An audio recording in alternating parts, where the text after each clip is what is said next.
Дайым ачык кабагым, дайым даяк сабагым. Саламаттык каалаймын. Саламатсыңар балдарым? Саламатсызбы, эжеке. Азаматсыңар. Андемесе бүгүн биз ачык сабагыбыз медиа сабаттуулук боюнча болмокчу. Кана TikTok, WhatsApp, YouTube, кана Одноклассники, ой азаматтар. Кана сабакка даярсыңарбы? Анда өзүңөр жөнүндө айта баштагачы маалымат жөнүндө. Мен WhatsApp болом. WhatsApp деген сөз бул англис тилинен которгондо оозеки учурашуу дегенди билдирет. Азыркы күндө менсиз эч ким жашай албайт. Өзүңүздөр билесиздер, менин өңүм жашыл түстүү, жашыл. Анан бүгүнкү күндө адамдар баардыгы WhatsApp менен учурашып, WhatsApp менен жашап калышкан. Азаматсың.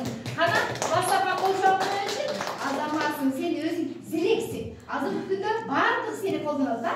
Кане эми TikTok айтып койчу. Ой, көзүм баштаган. Көзүм баштаган бүгүн. Мен TikTok боламын. Себеби мен бүгүнкү күндө эң актуалдуу, кыргызча айтканда актуалдуу приложениялардын бири боламын. Баардыгы ушул TikTok менен бүгүнкү күндө үй бүлөдөгү келин-кесектер, кайнене жана башка адамдар TikTok менен өздөрүнүн видео ролигин жасап, просмотр алып жатышат. Телефондоруңуздарга ушул TikTok'tu орнотуп алып, дайыма кирүүгө дагы оңой. Тез ылдамдыкта көрө аласыздар. Азаматсың, ой азамат. Азамат түшүп койсуңбу? Ой азамат. Кенже болуп койчуң да?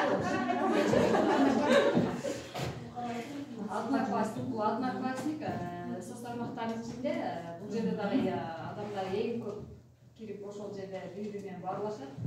Мындайча айтканда бала кездеги достор менен, классташтар менен, же эски тааныштар менен бирин-бири таап ошол одноклассник аркылуу баарлашып көрүшөт да. Анан баягы өчпөш үчүн сүрөттөрү киргизип койсо, кийин кайсы мезгил болсо дагы ачып көрүүгө мүмкүнчүлүк болот. Азаматсыңар балдар. Азыр достар да көрүп балдар бүгүн Instagram, Facebook келбей калып турат. Мен көптөгөндө келбей калды. Мени кийинки сабакта мен эмне кылгам? Айтып келди. Анда менин башымда эмне турат балдар? YouTube. Азаматсыңар. Эжекеңер көптөгөн сабактарды YouTube'га жүктөй. Эгер мен ссылканы жөнөтөм, ошо YouTube'га келип мен сабагымды көрсөңөр болот, балдар. Анда көңүл бурайлычы.